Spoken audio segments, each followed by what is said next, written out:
কেউ কেউ বলছেন বাংলাদেশের জামাতে, আমাকে তার ভয়ে আমার গ্রামে পথ চলতে হবে, এই বাংলাদেশ করলাম আমরা? এই বাংলাদেশ আমরা করি নাই। সে তার সমস্ত স্বভাব পরিবর্তন করে আমাদের সবার সঙ্গে মিশে যাবে, এটা হবে। কিন্তু তার স্বভাবে সে চলতে থাকবে আমার সামনে দিয়ে, আর আমি বলবো আমি নতুন বাংলাদেশ করে ফেলেছি। হলো না? যাদের কারণে, যাদের ত্যাগের বিনিময়ে দেশটা আজকে নতুন বাংলাদেশ বলার সাহস পাচ্ছে, তাদের জন্য দেশ কি করতে পারে? ভাবেন না যে এটা কয়টা মাসিক ভাতা দিয়ে শেষ হয়ে যাবে কথাটা। আপনি ইতিহাসের স্রষ্টা, আপনার ছেলে, আপনার সন্তান, আপনার ভাই, আপনি নিজে যিনি আহত হয়েছেন, যারা এখানে আসছেন, তারা ইতিহাসের স্রষ্টা। ইতিহাসের স্রষ্টাকে সাধারণ মাপকাঠি দিয়ে, টাকা পয়সা দিয়ে হয় না। যে জাতি ইতিহাসকে স্মরণ করতে পারে না, সে জাতির ভবিষ্যৎ নেই। আপনারা বলেছি জ্বলন্ত জীবন্ত ইতিহাস। যে জাতির পক্ষ থেকে আজকে আবার সুযোগ পেয়েছে,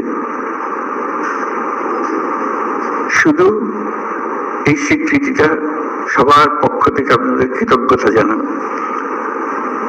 এটা মনের বিষয়, এটা কোনো টাকা পয়সা, কোনো প্রাতিষ্ঠানিক কোনো বিষয়ের বিষয় না। মনের থেকে এটা হতে থাকবে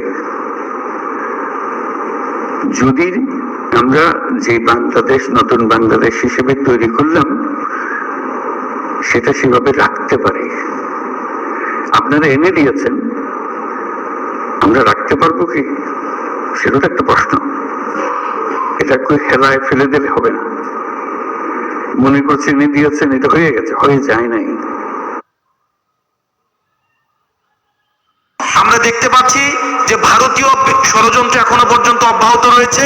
আমরা অত্যন্ত ক্লিয়ারলি বলছি যে ঐক্য ছাড়া আমাদের কোনো উপায় নাই। হুজুরের সাথে 10 মিনিট ছিলাম, উনি আমাকে 2টা কথা বলেছিলেন যে হামজা, আল্লামা সাইদি রহমাতুল্লাহ আলাইহির স্বপ্ন পূরণে আজকে যারা আমরা এসেছি, আলেম ওলামা যদি একটা ঐক্যের প্ল্যাটফর্ম যদি তৈরি করতে পারে, সকল জায়গায় বিজয়ে অবশ্যই আল্লাহ পাক দিয়ে দিবেন।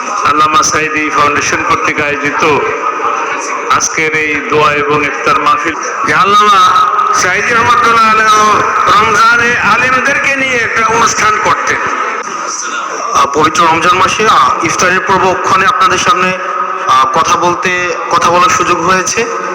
আমি আসলে কি ক্ষমতার কাছাকাছি যারা থাকে তাদের সামনে খুব সহজে কথা বলা যায়, কিন্তু যাদের সাথে শ্রদ্ধার সম্পর্ক, যাদের সাথে বিনয়ের সম্পর্ক, তাদের সামনে আসলে কথা বলতে একটা সংকোচ কাজ করে, কারণ একটা ভুল হওয়ার একটা সম্ভাবনা থাকে।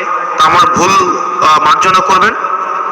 আমাদের 5ই আগস্ট পরবর্তী বাংলাদেশ বিনির্মাণের ক্ষেত্রে আপনাদের একটা তাৎপর্যপূর্ণ একটা ভূমিকা রয়েছে।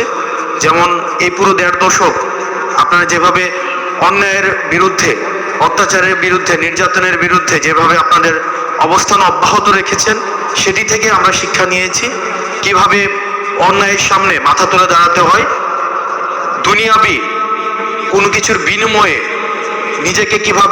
নিজেকে দুনিয়ার ঊর্ধ্বে কিভাবে সামগ্রিক কল্যাণকে বেশি প্রাধান্য দিতে হয়।